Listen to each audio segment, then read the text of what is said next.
এখানে যারা বিভিন্ন দাবি নিয়ে উপস্থিত হয়েছেন, আপনাদের দাবির যথেষ্ট যৌক্তিকতা আছে। একজন মানুষ পরিবার পরিজন নিয়ে সংসার চালাবার জন্য আপনারা যেই বেতন পান তা দিয়ে আদৌ পরিবার চালানো সম্ভব না,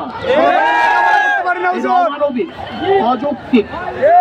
আজকে বাংলাদেশের হাজার হাজার কোটি টাকা লুটেরারা লুট করে নিয়ে গেছে, হাজার হাজার কোটি টাকা পাচার করেছে, হাজার হাজার কোটি টাকা ধ্বংস করেছে, ব্যাংকগুলিকে লুটপাট করে তছনছ করে দিয়েছে। অথচ আজকে আমাদের গ্রাম পুলিশ কিন্তু তারা আজকে ক্ষুধার তাড়নায় আজকে রাস্তার মধ্যে শুয়ে আছে। তাদের অধিকারের জন্য তারা আজকে রাস্তার মধ্যে আছে, এই গরমের মধ্যে, রোদের মধ্যে।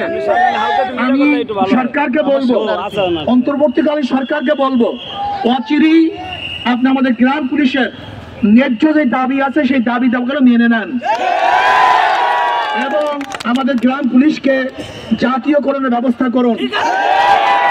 আমাদের গ্রাম পুলিশ ভাইরা যেন দুমুটা খেতে পারে, মোটা কাপড় পরতে পারে, তাদের বাচ্চাদের গিয়ে চলাফেরা করতে পারে, এই ব্যবস্থা অবশ্যই সরকার করতে হবে।